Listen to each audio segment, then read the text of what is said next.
Assalamualaikum warahmatullahi wabarakatuh. Kami dari kelompok 11 yang beranggotakan 5 orang, yaitu yang pertama Ersafela Dikadona NIM 127, kemudian Laili Panduvinusa NIM 223, Widya Kurnia NIM 489, Ani Yulia NIM 690, Fernando Begita NIM 701. Di sini kami akan menjelaskan terkait dengan materi budaya organisasi. Yang pertama, saya Ersafela NIM 127 akan menjelaskan tentang pengertian budaya organisasi. Apa sih budaya organisasi itu? Budaya organisasi adalah sebuah sistem makna bersama yang dianut oleh para anggota yang membedakan suatu organisasi dari organisasi-organisasi lainnya. Sistem makna bersama ini adalah sekumpulan karakteristik kunci yang dijunjung tinggi oleh organisasi. Kemudian ada budaya dan organisasi. Apa sih arti kata budaya itu sendiri? Budaya merupakan hasil cipta karsa manusia yang diperoleh berdasarkan pengalaman, kebiasaan yang dilakukan berkesinambungan. Setiap individu memiliki seperangkat acuan budaya di dalam dirinya. Dengan kata lain, setiap kita menciptakan budaya kita sendiri akibat dari interaksi kita dengan lingkungan. Kemudian organisasi. Organisasi yang terdiri dari berbagai kelompok individu yang bekerja sama dan berinteraksi satu sama lain akan membentuk sebuah kebiasaan yang lama-kelamaan akan membentuk budaya organisasi dalam sistem organisasi tersebut. Budaya organisasi merupakan pola terpadu yang dihasilkan dari perilaku individu dalam organisasi, termasuk pemikiran-pemikiran, tindakan-tindakan yang dipelajari dan diajarkan kepada generasi berikutnya. Saya Laili Panduvinusa NIM 2018-223 akan menjelaskan asal-muasal budaya organisasi dapat tercipta atau terbentuk. Baik, di sini secara tradisional pendiri suatu organisasi memiliki pengaruh yang sangat besar terhadap bagaimana budaya awal organisasi tersebut tercipta. Jadi bagaimana pendiri tersebut berhasil mencapai kesuksesan dan bagaimana hasil ataupun akibat yang telah dilakukan sebelumnya itu dapat sangat berpengaruh terhadap budaya organisasi tersebut, dan juga seberapa besar kesuksesan yang telah diraih oleh pendiri organisasi tersebut. Jadi di sini proses penciptaan budaya organisasi sendiri terdapat 3 cara yang bisa dilakukan oleh pendiri. Cara yang pertama adalah dengan cara merekrut atau mempertahankan karyawan yang sepemikiran dengan pendiri organisasi tersebut. Dan cara yang kedua adalah dengan melakukan indoktrinasi dan mensosialisasikan cara berpikir para pendiri kepada karyawan sehingga tercipta pemikiran yang sama. Dan cara yang ketiga adalah dengan perilaku pendiri yang bertindak sebagai role model yang mendorong para karyawan untuk bertindak dan berperilaku yang sama dengan para pemimpin. Sehingga di sini dapat kita simpulkan bahwa kepribadian pendiri jadi sangat melekat dalam budaya organisasi tersebut. Lalu yang selanjutnya terdapat beberapa karakteristik budaya organisasi yang menjadi elemen penting dalam budaya organisasi tersebut. Yang pertama adalah inovasi dan pengambilan resiko. Di sini dilihat sejauh mana karyawan didukung untuk menjadi inovatif dan dapat mengambil resiko yang terjadi di kemudian hari. Yang kedua adalah perhatian pada hal-hal rinci. Di sini ialah sejauh mana karyawan diharapkan menjalankan presisi, analisis, dan perhatian pada hal-hal yang detail. Yang selanjutnya adalah orientasi hasil. Di sini dilihat bagaimana sejauh mana manajemen berfokus lebih pada hasil ketimbang pada teknik dan proses yang digunakan untuk mencapai hasil tersebut. Dan yang selanjutnya adalah orientasi orang, di mana dilihat sejauh mana keputusan-keputusan manajemen mempertimbangkan efek dari hasil tersebut atas orang yang ada di dalam organisasi. Yang selanjutnya adalah orientasi tim, yaitu bagaimana kegiatan-kegiatan kerja di organisasi pada tim dilihat dari ketimbang pada individu. Di sini kerja organisasi dinilai lebih difokuskan daripada kerja individu. Yang selanjutnya adalah keagresifan, di mana setiap orang bersikap agresif dan kompetitif ketimbang santai gitu. Dan yang terakhir adalah stabilitas, di mana dilihat sejauh mana kegiatan-kegiatan organisasi menekankan kepada dipertahankannya keseimbangan dalam perbandingan dengan pertumbuhan. Jadi pertumbuhan yang diikuti oleh Jadi dilihat bagaimana perbandingan pertumbuhan yang sebelumnya dan yang akan datang, seperti itu. Saya Widya Kurniandresari, NIM 489.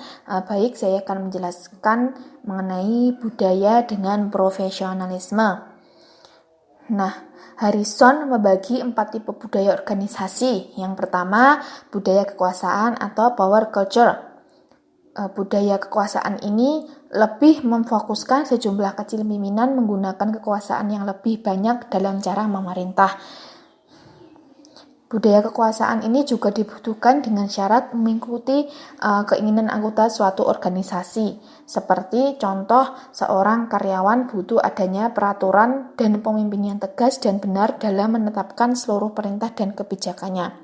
Selanjutnya ada budaya peran, role culture.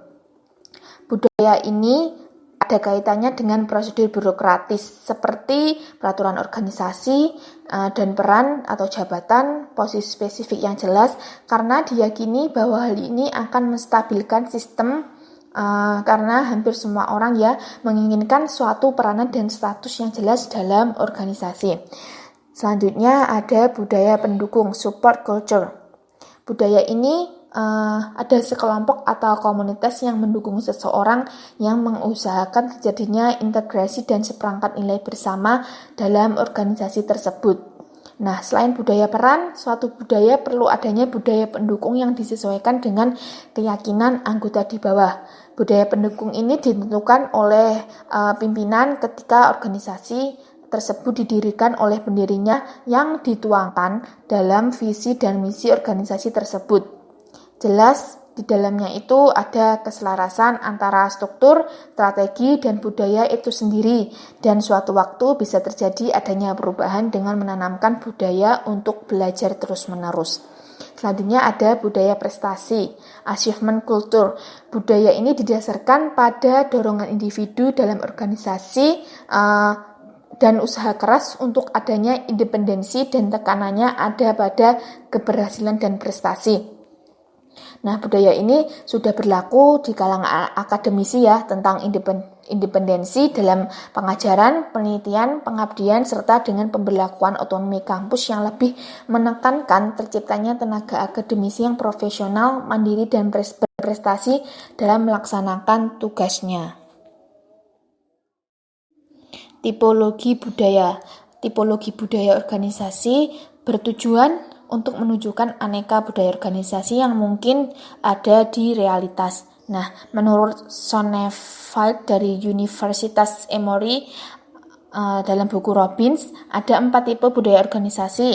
Yang pertama yaitu akademi.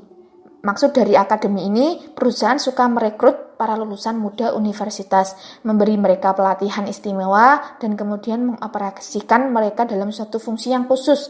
Nah, perusahaan lebih menyukai karyawan yang lebih cermat, teliti, dan mendetail dalam menghadapi dan memecahkan suatu masalah. Yang kedua yaitu klub atau klub. Perusahaan lebih cenderung ke arah orientasi orang dan orientasi tim, di mana perusahaan memberi nilai tinggi pada karyawan yang dapat menyesuaikan diri dalam sistem organisasi. Perusahaan juga menyukai karyawan yang setia dan mempunyai komitmen yang tinggi serta mengutamakan kerjasama tim. Selanjutnya adalah yang ketiga, tim bisbol. Nah, perusahaan berorientasi bagi para pengambil resiko dan inovator. Perusahaan juga berorientasi pada hasil yang dicapai oleh karyawan. Perusahaan juga lebih menyukai karyawan yang agresif. Perusahaan cenderung untuk mencari orang-orang berbakat dari segala usia dan pengalaman. Perusahaan menawarkan insentif finansial yang sangat besar dan kebebasan besar bagi mereka yang sangat berprestasi.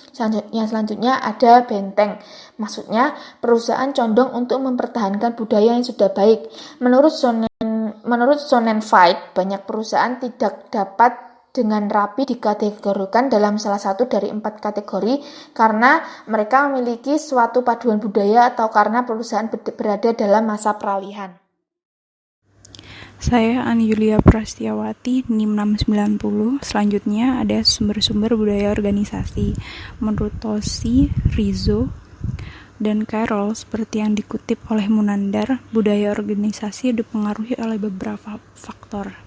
Yang pertama nih ada pengaruh umum dari luar yang luas, yaitu mencakup faktor-faktor yang tidak dapat dikendalikan atau hanya sedikit yang dapat dikendalikan oleh organisasi. Terus yang kedua ada pengaruh dari nilai-nilai yang ada di masyarakat. Keyakinan dari nilai-nilai yang dominan dari masyarakat luas, misalnya kesopanan santunan dan kebersihan. Dan yang ketiga ada faktor-faktor yang spesifik dari organisasi. Organisasi selalu berinteraksi dengan lingkungannya. Nah, dalam mengatasi baik masalah eksternal maupun internal, organisasi akan mendapatkan penyelesaian yang berhasil. Nah, keberhasilan mengatasi masalah tersebut merupakan dasar bagi tumbuhnya budaya organisasi. Selanjutnya, ada contoh budaya organisasi. Beberapa berikut contoh budaya organisasi dalam dunia kerja di negara maju. Yang pertama ada Amerika Serikat. Budaya organisasi orang Amerika Serikat berkaitan dengan inovasi. Jadi mereka akan menciptakan berbagai inovasi dalam meningkatkan kemajuan perusahaan mereka. Orang Amerika juga menganut budaya organisasi kapitalisme, yaitu menumpuk kekayaan sendiri serta menganut prinsip kepemimpinan dan budaya feodal yang mengutamakan perbedaan harkat dan martabat antara tinggi dan bawahan dan atasan dan karyawan. Terus yang kedua ada Jepang. Di Jepang dikenal dengan budaya on time alias tepat waktu dan sangat menghargai waktu. Orang Jepang sangat setia pada perusahaan dan menghargai pendapat orang lain. Budaya organisasi orang Jepang tersebut dinamain dengan Kaizen, yang artinya penyempurnaan berkesinambungan yang melibatkan semua anggota dalam hierarki perusahaan, baik manajemen maupun karyawan. Baik, saya Fernando Begita Maulana, NIM 701, akan menjelaskan tentang fungsi budaya organisasi. Menurut Robin, fungsi budaya organisasi sebagai berikut. Yang pertama, budaya menciptakan perbedaan yang jelas antara satu organisasi dan yang lain. Kedua, budaya membawa suatu rasa identitas bagi anggota-anggota organisasi. Yang ketiga, budaya mempermudah timbulnya komitmen pada suatu yang lebih luas daripada kepentingan diri individual seseorang. Yang keempat, budaya merupakan perekat sosial yang membantu mempersatukan organisasi itu dengan memberikan standar-standar yang lebih tepat untuk dilakukan oleh karyawan. Yang kelima, budaya sebagai mekanisme pembuat makna dan kendali yang memandu dan membentuk sikap serta perilaku karyawan. Yang selanjutnya yaitu budaya organisasi Kaizen.